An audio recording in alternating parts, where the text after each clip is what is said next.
Ayan, magandang tanghali sa inyong lahat mga idol. Sa lahat ng ating mga kapwa-teknisyan, sa lahat ng ating mga kapwa-vlogger, at sa lahat ng ating mga subscriber. Ayan. So ito na naman tayo, meron tayo ditong i-repair na multimedia na ang kanyang brand ay Ace, yung subwoofer.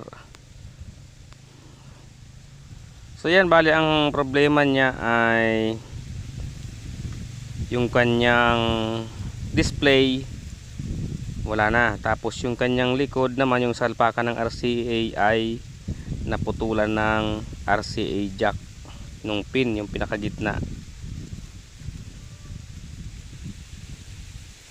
So ayan, sisimulan na natin siya.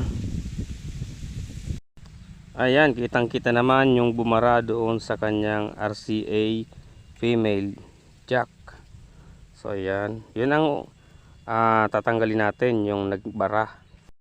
Ayan mga lods, ang una natin gagawin ay initin natin yung pansulda at humanap tayo ng metal. Pwede yung tsane, ay yung perdible. Ayan, initin natin habang nakadiin doon sa naputol na pin ng RCA jack. Ayan, tapos palamigin natin sabay hila. So ayan mga lods, ayan hila. Ayan, natanggal na natin yung isa. Pero yung isa ay mahinahirapan akong tanggalin yung isa, kaya baliwala din yung ating pagtanggal doon sa isang pin na naiwan. So bali ang gagawin ko dyan mga lods ay papalitan ko na siya ng female RCA jack. Ayan mga lods, sinimulan ko nang buksan yung kanyang takip para matanggal natin yung female RCA jack. So ayan mga idol, nabuksan na natin. Bali may nakita pala akong wire dyan na nginat-ngat ng daga. Ayan o. Naisip ko baka yan ang naging problema, kaya walang lumalabas na display doon sa kanyang harapan, yung indicator ng sounds. Pero uunahin ko pa rin yung RCA female jack.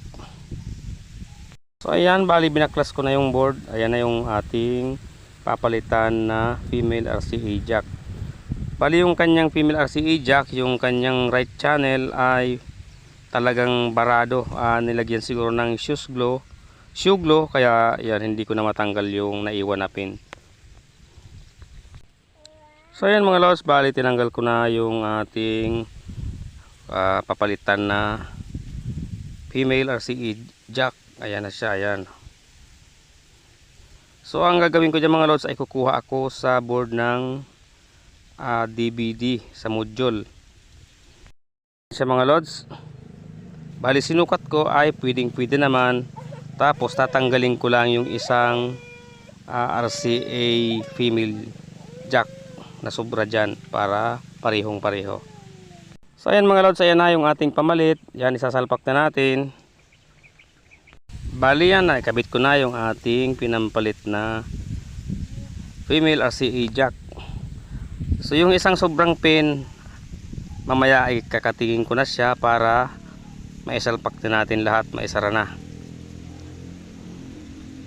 Mga lods, natanggal ko na yung sobrang female RCA jack. Ayan, so isasalpak na natin lahat. Bali yung display pala nito mga lods ay hindi ko na pinilit kasi buo naman yung supply. Ibig sabihin ay sira na yung kanyang filament. So yun na lang ang tinuloy ko, yung pagpalit ng female RCA jack, at dinugtong ko rin yung wire na ginatkat ng daga. So ayan mga lods, naikabit ko ng lahat. So hindi ko na siya binidyohan pa sa pag-test kasi okay na siya. Hindi na kailangan pang i-test. So ayan mga lods, hanggang dito na lang yung ating medyo mahaba-habang video. Ayan, maraming salamat sa inyong patuloy na suporta sa aking mga ina-upload na video, and thanks for watching.